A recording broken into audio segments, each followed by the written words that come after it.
Y saludamos a Santiago Abascal. Muy buenos días. Muy buenos días y muchas gracias por vuestra invitación.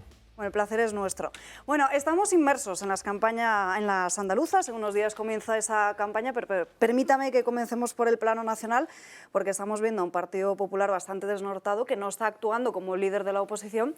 Entonces le pregunto si se le está poniendo cara de presidente a Santiago Abascal. Bueno, esos vaticinios mejor que los hagan otros, ¿no? Yo prefiero hacer vaticinios sobre terceros, más que vaticinios propios. Pero yo sí veo con mucha preocupación la falta de claridad del Partido Popular en algunas cuestiones.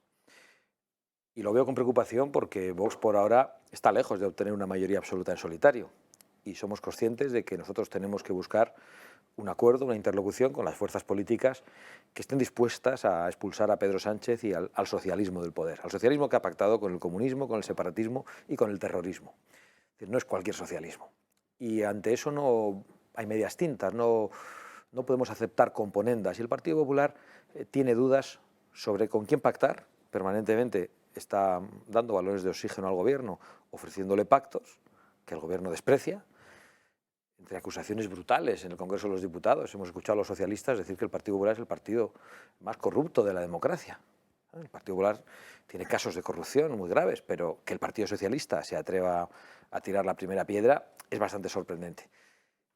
Y por otro lado, el Partido Popular tiene un problema con el concepto de nación, como han manifestado sus líderes en los últimos días, que es muy preocupante. Y es muy preocupante porque no es un asunto terminológico, semántico, simplemente. Cuando el Partido Popular, a través de sus dirigentes, dice que Galicia es una nación sin Estado, lo dijo Feijóo, dice que España es un Estado plurinacional, lo ha dicho Bendodo, o lo primero que hace el señor Feijóo cuando va a Cataluña, en vez de reclamar el derecho a estudiar español, es referirse a la nacionalidad catalana, y ahora afrontamos unas elecciones en Andalucía, donde el Partido Popular de Andalucía ha incrustado en el estatuto, de acuerdo con el Partido Socialista, el concepto de que Andalucía es una realidad nacional.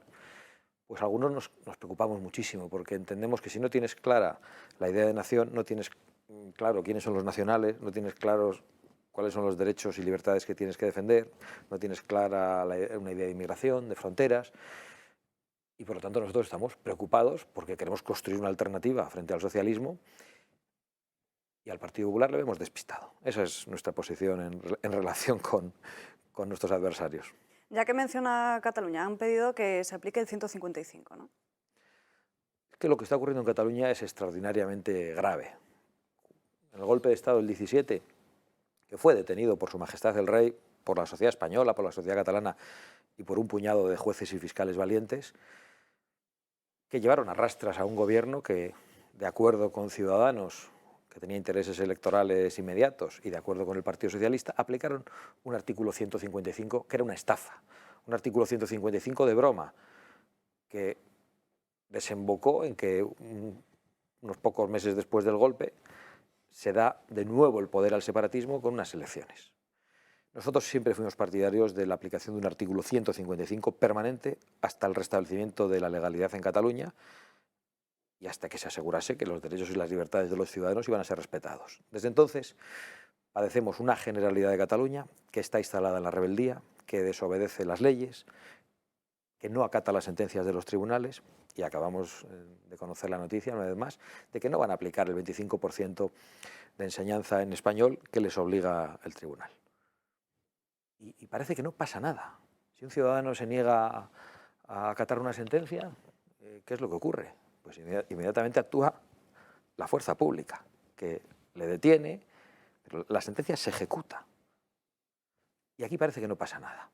Entonces, nosotros entendemos que los políticos tienen que ser tratados aún con más dureza que los ciudadanos, porque tienen que dar ejemplo. Y lo que hay que hacer en este momento es, de nuevo, intervenir la Generalidad de una manera sostenida, de una manera permanente y de una manera contundente, para que se respeten los derechos constitucionales y los derechos fundamentales de una parte muy importante de la población en Cataluña. Y para hacerlo hay que hacer lo que sea necesario. Lo que sea necesario es, pues, desde aplicar el artículo 155 hasta detener al consejero de Educación y ponerlo a disposición de los tribunales. ¿Cómo es posible que un gobierno se niegue a acatar una sentencia de los tribunales y que no pase nada? ¿Cómo es posible? ¿Qué haría un ciudadano? ¿Qué se haría con un ciudadano que no paga las multas, que no paga sus deudas, que comete un delito y que es condenado? Se actúa. Y sin embargo, con los políticos Y sobre todo si son separatistas, parece que no pasa nada. Pero también sucede algo muy similar con los ilegales. Vemos que llegan a España, que muchos delinquen y que actúan con total impunidad. Comentábamos antes que Vox llevará la semana que viene a Estrasburgo lo que ocurrió en Saint-Denis, en esa final de la Champions. No sé si estamos a tiempo de evitar que ciertas zonas de España también se conviertan en uno de esos barrios donde la ley no sirve y donde pretenden imponer su propia cultura. Hombre, cada día que pasa estamos menos a tiempo, pero es verdad que estamos lejos de que zonas importantes de España se conviertan en las zonas denominadas no-go, que son las zonas donde no puede entrar la policía, donde no puede entrar la gente, que son pequeñas islas de islamismo fundamentalista y de delincuencia, donde no impera la ley civil y donde se aplica la sharia o se aplica la ley del delincuente. Y eso está pasando en muchos sitios de Europa, en muchos barrios importantes. Nosotros vamos a seguir denunciándolo. Hemos padecido mucho durante todos estos años. Bueno, hemos padecido insultos y demonizaciones permanentes. Pero los tiempos nos van dando la razón y los hechos cada día nos dan la razón. Hay muchos que probablemente algunos son personas más humildes, pero otros no tanto, porque se han podido comprar un billete, han podido comprar una entrada, han podido ir a París y no se enfrentaban con situaciones como las que han vivido en Saint-Denis. Y de repente han vivido lo que algunos estamos denunciando. Hay en particular por ahí un millonario que en Twitter ha cambiado de posición, de atacar muchísimo a Vox por su xenofobia, por su racismo, a decir que Vox tiene razón en este asunto. Y es que no podemos seguir llamando a la inmigración ilegal, y especialmente a una inmigración procedente de países que tienen una cultura incompatible con nuestra manera de vivir y con nuestras leyes. Y eso es lo que está pasando. Y no se actúa. Y nadie asume la responsabilidad. Entonces, y por otro lado, salvando la honrosa excepción de medios independientes como el vuestro, se ha silenciado prácticamente lo que ha pasado, o se ha culpado a los aficionados del Liverpool, cuando realmente lo que había era manadas de magrebíes atacando en grupo a todo el que podía, para robarle, estabas allí, para vejarle, e incluso riéndose de las familias, de las mujeres, de los niños que gritaban despavoridos, riéndose del miedo. Eso lo ha visto la gente que estaba allí. Bueno, Julio ha estado, yo no. Ahí estábamos. Y efectivamente fueron momentos de mucha tensión y muy dramáticos en los que pues probablemente providencialmente no ocurrió nada, pero podía haber ocurrido. Y nosotros los 600 metros que hicimos desde la salida del estadio hasta el autobús del Real Madrid, os aseguro que fueron muy intensos y muy preocupantes, ¿no? Y nosotros además nos hicimos cargo de dos mujeres mayores de 80 y pico años que estaban solitas y que tenían que llegar al autobús y estaban perdidas. Y bueno, nos pusimos a protegerlas, pero yo realmente no hubiéramos tenido ninguna oportunidad de protegerlas eficazmente, porque había gente muy joven, muy bien formada físicamente, con instrumentos de todo tipo, armas de todo tipo. Eso era, en fin, era una verdadera encerrona. Pues a mí me hizo especial gracia ver al día siguiente los espectadores de Roland Garros, ¿no? Y pensaba, realmente fíjate qué pocos árabes hay en estas gradas y seguramente qué poco interés tienen todos estos que están aquí con el sombrerito, todos ellos, por supuesto, de raza exquisitamente blanca, tenían una despreocupación absoluta por lo que ocurre en esos lugares donde ni sus hijos, ni sus amigos, ni sus familiares van a entrar nunca. Es decir, en el fondo están haciendo legislaciones para protegerse a ellos mismos, porque a todos los demás los desprecian. Claro, el ministro de Interior francés entró al estadio con toda seguridad, y es comprensible, en su coche oficial, protegido con escoltas. Sí, claro. No padece en absoluto lo que padece la gente. Evidente. Pero ni él, ni muchas de las personas pudientes y acomodadas que apoyan a políticos como él y que son responsables del efecto llamada, son responsables de una insolidaridad gigantesca con la gente más humilde que está padeciendo eso en muchísimos barrios de Europa y también ya de España. Pues, bueno, el tiempo nos da la realidad y también nos permite señalar a los culpables de lo que está pasando. Una de las personas que más se nos quejaba era un taxista, se llama Soleiman, que era de Côte d'Ivoire, de Costa de Marfil, y que estaba indignado absolutamente con lo que pasaba en esos barrios, en esos lugares.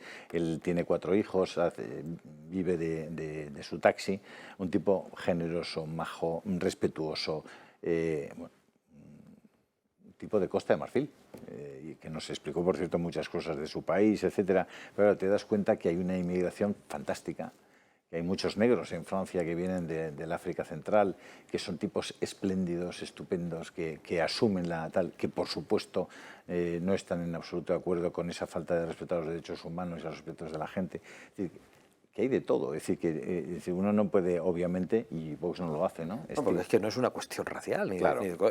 No es el color de la piel de esa gente, es lo que tienen en la cabeza algunas personas. Claro. Y da igual que sean pelirrojos, que sean negros o que simplemente sean morenos del Magreb, da igual el color. Lo importante, lo grave, es lo que algunos tienen en la cabeza y tienen un entendimiento de lo que es la mujer, por ejemplo, o de lo que es el poder civil, que está absolutamente alejado de lo que nosotros necesitamos en nuestra sociedad para vivir tranquilos, pacíficamente, en libertad. Y además no van a cambiar, porque es gente que ha vivido en eso y que ya tienen unos años, no van a cambiar. Entonces esto o lo paramos ahora, evitando que entre uno solo más, y lo paramos en toda Europa, no solo en España, y a la vez procedemos a la expulsión de las personas que no se pueden adaptar a vivir con nosotros, o tendremos un problema muy serio, porque hay zonas de Europa que ya no son Europa. Julio, nos están enviando muchísimos espectadores muchas preguntas que tendremos que trasladarle a lo largo de los próximos minutos a Santiago Abascal, pero hay una que es la que más se repite, y es ¿qué va a hacer Vox cuando llegue al gobierno? ¿Qué leyes, dicen, se fulminarían cuanto antes? Todas, las de la izquierda. Todas. Todo lo que ha aprobado el zapaterismo. Eso es un buen resumen. Todo lo que ha aprobado el sanchismo, todo lo que ha traído Irene Montero. Toda la porquería legislativa ideológica de la izquierda, que está alejada de los intereses de la gente. Todas. Algunas serán simples derogaciones, otras serán reformas legales, pero nuestra voluntad, si tuviésemos la mayoría necesaria, es borrar de un plumazo, derogar en 15 minutos todo lo prescindible y toda la porquería que ha aplicado la izquierda en estos años. Pero aquí están acostumbrados. Aquellos avanzan legislativamente siempre en un terreno ideológico, y cuando llega la derecha, entre comillas, dice, no, nosotros venimos aquí a equilibrar las cuentas públicas, somos gestores. La cosa cultural y de ideas de la izquierda. La sociedad, las leyes cada vez son peores. Y encima esa derecha que llega sube los impuestos como los comunistas, aumenta la deuda pública igual que la izquierda. No voy a decir que hace la misma política de la izquierda, porque la izquierda la haría todavía peor, pero es que no son buenos ni en eso. Y nos dicen que lo prioritario es la economía. Y el señor Feijóo el otro día decía que algo así como que Vox no sabía decía, los debates, bueno, no sabe gestionar. Ellos ya hemos visto cómo gestionan en muchos sitios. Mal. Y corrompiéndose. Y endeudando y subiendo impuestos. Nosotros tenemos que demostrarlo todavía, es verdad. Pero desde luego no nos pueden achacar eso. Pero también se refiere a todo lo que no es económico como los debates estériles. Entonces, el aborto le parece un debate estéril, la eutanasia le parece un debate estéril, la ley de memoria histórica le parece un debate estéril, la ideología de género que se impone en los colegios y la entrada de los lobbies LGTB en los colegios para adoctrinar a los niños y hablarles de sexo, le parece un debate estéril. Todo le parece debates estériles. Pues nada, que sigan ellos con lo suyo, que nosotros vamos a seguir defendiendo lo que preocupa a mucha gente, a muchas familias. La inmigración les parece un debate estéril. Y el señor Moreno ahora en Andalucía nos ha puesto 3 líneas rojas. Una era el feminismo supremacista, he dicho que es el tema del género, la violencia contra la mujer. Pues si nosotros somos los primeros que queremos que se evite cualquier violencia contra la mujer y queremos cadena perpetua contra los violadores. Pues si nosotros somos los que queremos detener la inmigración ilegal que pone en riesgo a la mujer. La otra cuestión era el respeto a la legalidad, decía. No vamos a admitir ninguna falta de respeto a las leyes, ¿no? Ni en Cataluña tampoco, ¿no? Pero no, en Cataluña y con el estado de alarma, no es que lo han permitido, lo han votado a favor, se han convertido en cómplices del Partido Socialista en la aplicación del estado de alarma durante todo este tiempo. Claro, nos van a dar lecciones a nosotros, que no nos gusta una gran parte de la legalidad, no nos gustan muchas leyes, no nos gusta una parte de la Constitución, pero nosotros somos legalistas. No nos gusta, pero respetamos la ley porque creemos en la democracia, es así. Y en cambio nos van a dar a nosotros lecciones los que votan un estado de alarma inconstitucional, que el propio Tribunal Constitucional nombrado por ellos ha decretado inconstitucional. Entonces, bueno, ahora dejo la mesa, ¿eh? Y Moreno Bonilla, que está diciendo que él iría a una repetición electoral si no gobierna en solitario. Bueno, lo dice con la boca pequeña. Lo de la repetición electoral lo ha dicho. porque cree que en el último momento Vox, chantajeado por la opinión pública, chantajeado por sus medios de comunicación lacayos, que los tienen muchos, va a transigir. Y yo lo digo muy claro en esta mesa y lo he dicho con claridad en Andalucía estos 3 días que hemos estado en Málaga, en Granada y en Almería. Si los votos de Vox son necesarios, que se olviden de gobernar en solitario. Que se olviden de un voto a favor, que se olviden de una abstención, porque o las ideas de Vox, las propuestas de Vox, el cambio de rumbo que Vox exige, cuenta en el próximo gobierno, o Vox votará no una y las veces que haga falta a ese gobierno. Con lo cual, si pretenden despreciar a los cientos de miles de andaluces que votan las ideas de Vox, tienen un problema muy serio. Lo dijimos con mucha rotundidad en las elecciones de Castilla y León. No se lo creyeron. Dijeron que no iban a gobernar con nosotros y que gobernarían en solitario. Pues Juan García Gallardo es vicepresidente de la Junta de Castilla y León. Y como no acaban de aceptar la realidad, lo que va a acabar pasando en estas elecciones es que cada vez hay más posibilidades de que Macarena Olona sea la presidenta de la Junta de Andalucía. Que eso es a lo que salimos. Salimos a ganar. Y hay posibilidades, estamos mucho más cerca de ganar las elecciones en Andalucía que lo que estábamos un mes antes de las pasadas elecciones andaluzas de obtener los 12 diputados que obtuvimos. La gesta que tenemos que lograr es más pequeñita que la que ya hicimos. Con lo cual, que no nos desprecien, porque nosotros vamos a ir con la verdad por delante, vamos a decir claramente cuáles son nuestras prioridades, nuestras ideas, que es un cambio real en Andalucía, que afecte a la industria, que afecte al campo, que afecte a los jóvenes que se tienen que ir a Andalucía, que afecte también al recorte del gasto político, que en Andalucía se ha quedado en agua de borrajas. Y si eso no se aplica en el próximo gobierno, tendrán que gobernar con el Partido Socialista o con la abstención del Partido Socialista. Por lo tanto, tendrán que incorporar al gobierno, de alguna manera, al Partido Socialista, al que todavía no se ha echado de verdad, de facto, en Andalucía por completo. El Partido Popular será el que tendrá que asumir esa responsabilidad. Nosotros no, porque nosotros de verdad queremos un cambio de rumbo en Andalucía, que destierre las políticas socialistas y que le haga al PSOE purgar por todo el daño que ha hecho esa tierra. ¿No veis muy ilusionado a Juan Manuel Moreno Bonilla con gobernar 4 años al lado de Macarena Olona? Bueno, pero si yo entiendo, de verdad, esto no es una coña. Yo Lo entiendo mío sí, pero yo entiendo que a ellos no les apetezca gobernar con nosotros. Claro. Pero deberían ponernos un poco en nuestra piel y darse cuenta de que a nosotros tampoco nos apetece nada gobernar con ellos. No, de verdad, no nos apetece. Nos gustaría lo mismo que a lo que ellos aspiran, que es a gobernar en solitario y a aplicar nuestro programa íntegramente.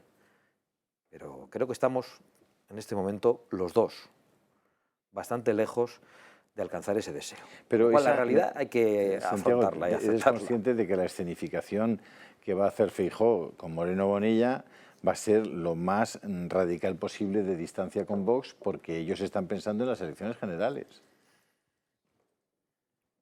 A mí me da igual en qué estén pensando ellos. Pero los resultados que va a haber el 19 de junio en Andalucía son impepinables.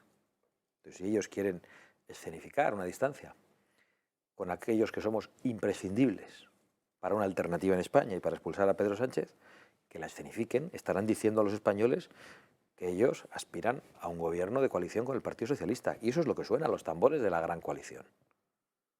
Algunos espectadores dirán, pues Santiago Abascal está siendo muy duro con el Partido Popular. Bueno, estoy siendo, creo que realista y contundente, pero a la vez estoy tendiendo la mano al Partido Popular. Nosotros no podemos todavía alcanzar una mayoría absoluta y decimos que nuestro único socio posible es el Partido Popular. Ahora bien, que nadie espere que nosotros, por alguna responsabilidad de Estado malentendida, nos callemos para transigir con la idea de que en España se haga una gran coalición entre el Partido Popular y el Partido Socialista para que al final nada cambie y todo se quede como está, cuando España necesita un cambio de rumbo radical.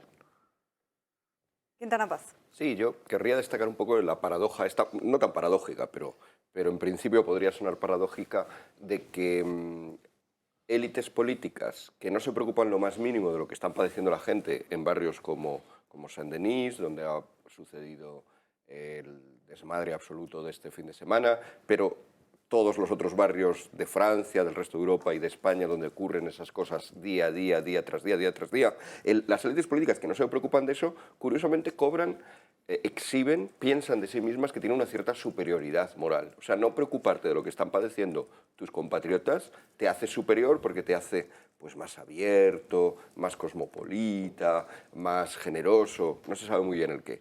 Y sin embargo, el contar la verdad, contar lo que está pasando y preocuparse por ello, preocuparse por lo que están pasando tus compatriotas, tus connacionales, tus convecinos, a veces incluso tú mismo.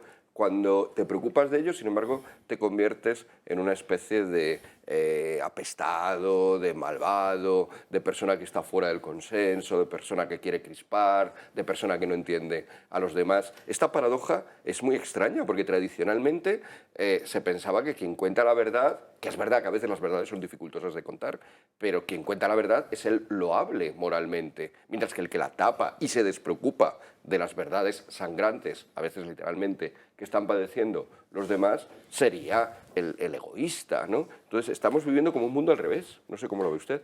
Bueno, yo creo que es algo tan alejado del sentido común, que es en lo que se ha instalado la política de los últimos tiempos, porque, claro, ellos muestran una solidaridad con el prójimo que no está nada próximo, sino que está muy alejado. Y en cambio ninguna solidaridad con el señor de la periferia de su ciudad, que tiene que padecer los problemas de inseguridad, los problemas de asistencia social, los problemas de atención sanitaria, los problemas de conflictos en el sistema educativo, como consecuencia de esa inmigración que no se adapta. Entonces ellos, desde sus televisiones, vamos a ser solidarios con esos que nos enseñan las teles saltando una valla. Pero claro, son muy insolidarios con sus propios compatriotas que viven al lado. Y digo que está alejado del sentido común porque todos querríamos ayudar a esas personas, pero la solidaridad bien entendida, que empieza por uno mismo, empieza por su familia, y yo creo que se despliega en círculos concéntricos. Si uno tiene una pieza de fruta para alimentar a su hijo y no tiene otra cosa, le da esa pieza de fruta a su hijo, no se la da al vecino. Y si tiene 2 piezas de fruta, se la da a su hijo y luego al vecino. No sale de su ciudad a dársela a uno que está más lejos. Yo creo que tenemos que ser solidarios en nuestro ámbito más cercano, ¿no? Yo algún día le escuché a Julio una expresión muy parecida, ¿no? De esos creo que Julio hablaba de la solidaridad del mando del televisor. De esos que estaban allí cambiando los canales y decían, sí, que entren todos, hay que ser solidarios. Pero claro, tenía en la puerta contigua a una anciana sin hijos, sin sobrinos o con familia a la que nadie atendía y no se había molestado nunca pues en subirle una barra de pan o en preguntarle qué necesitaba. Y en cambio sí, vamos a ser todos muy solidarios desde la televisión, pero los que tenemos al lado nos olvidamos de ellos. A los ancianos, cuanto antes, a un asilo. Al vecino, perdonad la expresión, que le den. Eso sí, todos esos que aparecen en las televisiones, que entren todos aquí porque caben. ¿Y quién lo paga? ¿Y cómo se sostiene? ¿Y qué consecuencias tiene para la convivencia, para la seguridad? Y ese es el debate y lo estamos ganando. Porque es que es el sentido común, porque la gente lo entiende. Claro, lo que pasa es que estas personas que sienten esta superioridad son a su vez las que están mayoritariamente creando el discurso público, los que están mayoritariamente en los medios de comunicación. Y por eso es muy difícil que... Ha habido un montón de caídas del caballo, ¿no? este fin de semana, ¿no? De personas que de repente han visto la verdad. Pero es muy difícil que si uno no lo ve por sí mismo, lo entienda por donde habitualmente nos informamos del mundo, que son las televisiones, que son los periódicos, que normalmente lo intentan tapar. Hay otra paradoja palpable que también señalaba usted antes. Hay todo un movimiento, sobre todo en la izquierda, de decirnos la educación es importantísima, todo se resuelve con educación, y a la vez decirnos, estas personas que vienen de otros países con una educación, con una cultura que desprecia a las mujeres, que desprecia el respeto al otro, que es permisiva con el crimen, porque están acostumbrados a que si cometes un crimen te impongan una pena enorme, entonces cuando ven que esas penas no existen o que incluso se les facilitan, pues los cometen. Todas esas personas que vienen con esa educación, esa izquierda que nos dice que la educación es importantísima, de repente nos dice que en este tipo de poblaciones la educación no importa, que van a desembarcar en España y automáticamente se van a convertir en ciudadanos modélicos. Son todo paradojas muy groseras, pero claro, si nadie habla de ellas, si nadie nos las cuenta... María Francas. Sí, no, yo tenía 2, pero sobre todo una. Creo que la última vez que coincidimos, a menos que coincidimos, el tema era que proponías una moción de censura porque íbamos muy mal. Es evidente que vamos mucho peor, pero que el momento ahora no toca. Hay unas elecciones en Andalucía. Pero después de las elecciones de Andalucía, ¿es una probabilidad? Es una opción. Perdón, una posibilidad. Es una opción que nunca hemos descartado y, de hecho, que la hemos usado. Una vez, sí. Hemos presentado una moción de censura y la presentamos contra Sánchez, pero al final la presentamos contra todos, sin saberlo, porque la presentábamos, parece ser, contra el Partido Popular, la presentábamos contra los medios de comunicación del establishment del Partido Popular. Todo el mundo se sentía atacado por aquella moción de censura, quizá porque destapaba algunas vergüenzas o una carencia de oposición. Claro, nosotros querríamos presentar una moción de censura para ganarla, para echar a Pedro Sánchez cuanto antes. Otro brindis al sol, pues quizá no tenga tanto sentido. No tenemos que encabezarla nosotros. Le hemos dicho al Partido Popular que como primer partido de la oposición, desde su punto de vista formal, porque tiene más escaños en estos momentos, debería ser quien asuma esa responsabilidad. Y siempre hemos dicho que nosotros estamos dispuestos a asumirla. Ahora bien, las posibilidades de éxito, como se demostró, son escasas. Podría usarse de nuevo para retratar al gobierno con todos los enemigos del orden constitucional y de la nación, pero es un retrato quizá ya un poco baladí, innecesario, que ya está hecho permanentemente. Entonces, pues yo creo que habría que estudiarla mucho, habría que tratar de lograr el éxito de la misma, tratar de buscar un candidato que concite la adhesión mayoritaria, y no es fácil. No la tenemos decidida, pero no la tenemos descartada. Y, entre comillas, puede ser que la mejor moción de censura sea que se pegue un batacazo Sánchez y los suyos en Andalucía. Bueno, sin duda. Aquí te espero. Claro, y de hecho parece que eso va a ocurrir. Huele por ahí. Claro, y además en Andalucía, que es el lugar donde ellos habían ganado con mayoría absoluta, de una forma apabullante, durante más de 3 décadas. Era suya. Era suya. Juan Ángel. Pues mi pregunta, señora Abascal, es si a su juicio existe la más remota posibilidad de que la cumbre de la OTAN de dentro de un mes, el gobierno de España trate de poner en valor o rascar algo de protagonismo, en este caso parece, ¿no?, al monopolio informativo, etcétera, de Ucrania, para velar por los intereses nacionales, que parece que pasan más por la frontera, que cada vez más es un frente sur, ¿no?, de Europa, donde España pues está en primera línea. Yo creo que no existe ninguna posibilidad. Teniendo en cuenta quién preside el gobierno, no existe ninguna posibilidad, porque solo busca la foto, la escenificación.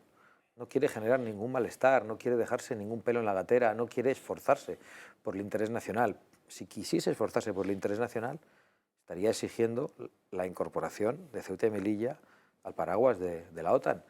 Y en cambio le vemos haciendo declaraciones diciendo al señor Sánchez que él va a acelerar la incorporación de Suecia y de Finlandia a la OTAN.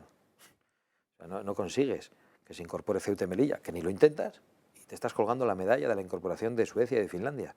Y eso estará bien o no, pero a los españoles les afecta directamente. Pero a los que viven en Ceuta y Melilla, yo creo que la preocupación en la que viven desde hace mucho tiempo, y especialmente teniendo en cuenta cómo ha actuado Marruecos en los últimos tiempos, podríamos poner muchos ejemplos, desde las avalanchas migratorias hasta el supuesto espionaje al teléfono del presidente del gobierno.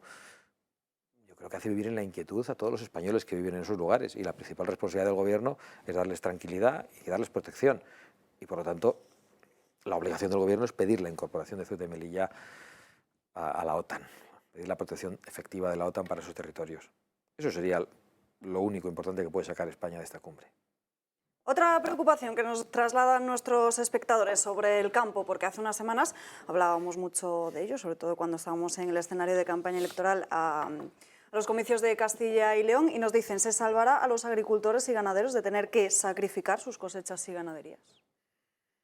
Bueno, Vox ha paralizado el sacrificio de una ganadería en Castilla y León, porque había una res enferma. Claro, esta normativa europea decía que hay que sacrificarlas todas. En vez de analizarlas, separarlas poco a poco, iban a matar 150 vacas, que eran la vida y la hacienda de una familia. Entonces Vox ha dicho, bueno, esto se detiene por ahora y se analiza.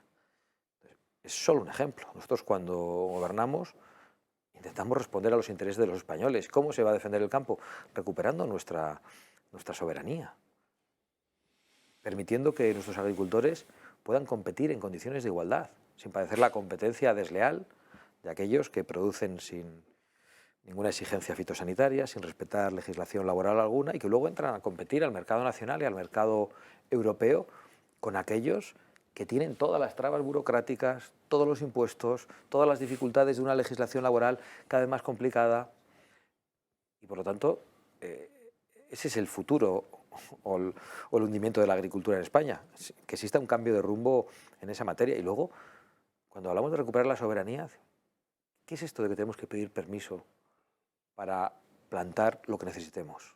Maíz, girasol, trigo, o para usar las tierras de barbecho en un momento en el que hay una calamidad internacional. Es increíble, pero hemos pasado una pandemia, una epidemia a nivel mundial, que ha puesto la economía del mundo patas arriba. Una guerra que también ha tenido sus consecuencias, aunque no es la culpable de todo, como dicen los socialistas. Hay cosas, en cambio, que no se tocan. De repente, los agricultores españoles no pueden plantar determinadas cosas. O los impuestos del CO2, es decir, las cuotas de emisión de CO2, que son un impuesto político, esas no se suspenden, no hay una moratoria, no bajan, nada. Los impuestos, lo mismo. Los impuestos en estas circunstancias no bajan, al contrario.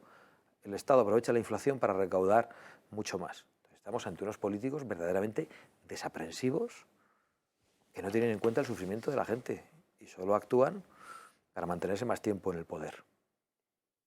Y que no están de ninguna manera dispuestos a que España recupere soberanía en cuestiones que son absolutamente evidentes, que son con las cosas del comer. ¿A usted le parece o con la cuestión energética? ¿O a ti te parece razonable, Santiago, que las compañías eléctricas estén ganando más dinero que nunca, mientras tantos españoles no pueden ni siquiera llegar a fin de mes?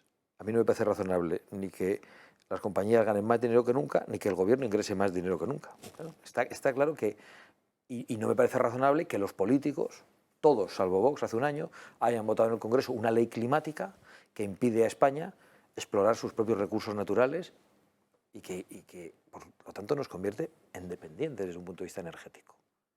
Mientras en otros lugares ya están planteándose la recuperación de centrales nucleares, aquí se demoniza la energía nuclear, se la compramos a Francia.